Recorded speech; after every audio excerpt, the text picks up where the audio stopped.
Hello दोस्तों, आज हम लोग रस्किन बॉन्ड का बहुत ही famous short story the tunnel को पढ़ेंगे। इस शॉर्ट स्टोरी को रस्किन बॉन्ड ने अपने बहुत ही famous work time stop at Shamli में लिखा था। टाइम स्टॉप एट शामली में टोटल 21 स्टोरी है। अगर इंट्रोडक्शन को भी जोड़ लिया जाए तो टोटल 22 चैप्टर्स हो जाएंगे। दोस्तों, टाइम स्टॉप एट शामली को रस्किन बॉन्ड ने 1989 में पब्लिश करवाया था।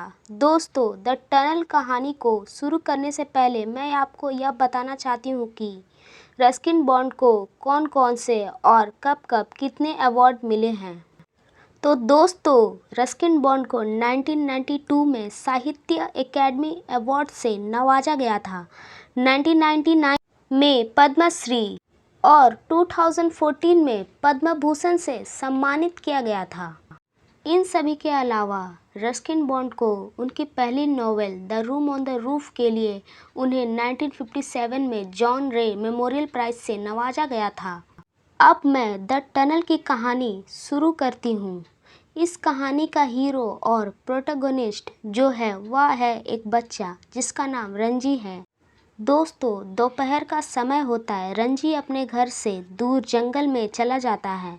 इस जंगल के बीच में एक स्टीम इंजन ट्रेन गुजरती है। यह दृश्य और भी रोमांचक हो जाता था जब ये ट्रेन एक बड़ी सी टनल से निकला करती थी। इसी दृश्य को देखने के लिए रंजी जंगल आया करता है। कुछ देर के बाद जब पहाड़ियों में वाइब्रेशन होती है तो रंजी को पता चलता है कि ट्रेन आ रही है और कुछ ही देर बाद ट्रेन टनल से बाहर निकलती है और आसपास के पेड़ पौधे ट्रेन के धुएं से ढक जाती है। अब ट्रेन वहाँ से काफ़ी दूर चली जाती है। रंजी अब टनल के अंदर जाने को सोचता है। टनल के अंदर रंजी को कुछ लिजर्ड और बैट्स दिखाई देते हैं और कुछ कदम चलने के बाद रंजी टनल के दूसरे सिरे पर पहुंच जाता है, जहां उसे पेड़ों के बीच कुछ हलचल दिखाई देती है। तभी रंजी को पास में एक झोपड़ी भी दिखाई देती है। झोपड़ी के आसपास कुछ मैरीगोल्ड का पौधा लगा होता है और पीछे की ओर कुछ वेजिटेबल्स। दोस्तों, इस झोपड़ी में एक वॉचमैन रहा करता है। उस वॉचमैन का काम था ट्रेन के आने से पहले टनल की सर्च करना और अब ये वॉचमैन रंजी को टनल से बाहर निकलते हुए देख लेता है।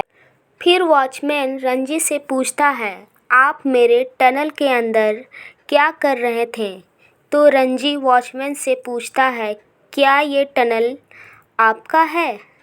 फिर वॉचमैन रंजी को बताता है, यहाँ कोई भी नहीं आता है, तो यह टनल मेरा हुआ और वैसे भी गवर्नमेंट ने मुझे यहाँ रखा है। रंजी कहता है, मैं ट्रेन को टनल से बाहर निकलते देखने के लिए आया था। फिर मैं टनल को देखने के लिए टनल के अंदर चला गया। फिर वॉचमैन कहता है, क्या देखा तुमने? तो रंजी कहता है, कुछ नहीं, लेकिन मैं टनल से बाहर निकलते वक्त कुछ देखा था। वॉचमैन कहता है, वह एक लेपर्ड था। वह इधर हिरन, बकरियां इत्यादि का शिकार करने आता है। रंजी कहता है, आपको यह लेपर्ड से डर नहीं लगता? तो वॉचमैन कहता है, नहीं, जब तक आप उसे तंग नहीं करोगे वह आपको कुछ नहीं करेगा। फिर रंजी वॉचमैन से पूछता है, आप यहाँ कब से रह रहे हैं? तो वॉचमैन कहता है, मैं यहाँ कई सालों से रह रहा हूँ। फिर वॉचमैन अपना नाम बताता है, मेरा नाम किशन सिंह है। और रंजी कहता है, मेरा नाम रंजी। अब दोनों में काफ़ी अच्छी दोस्ती हो जाती है। किशन बताता है कि टनल से ट्रेन 2 बार गुजरा करती है, एक दिन में और एक रात में 9 बजे, और मेरा काम है ट्रेन आने से पहले टनल की जांच करना और कुछ गड़बड़ दिखाई दे तो लाल झंडा दिखा के ट्रेन को टनल में आने से रोकना। किशन रंजी से कहता है, अगर तुम रात को ट्रेन को देखना चाहते हो तो तुम शाम को मेरे पास आ सकते हो और जब ट्रेन पास कर जाएगा तो मैं तुम्हें तुम्हारे घर छोड़ दूंगा। रंजी कहता है, मैं अपने घर में पूछूंगा, पर क्या शाम को जंगल आना सेफ होगा?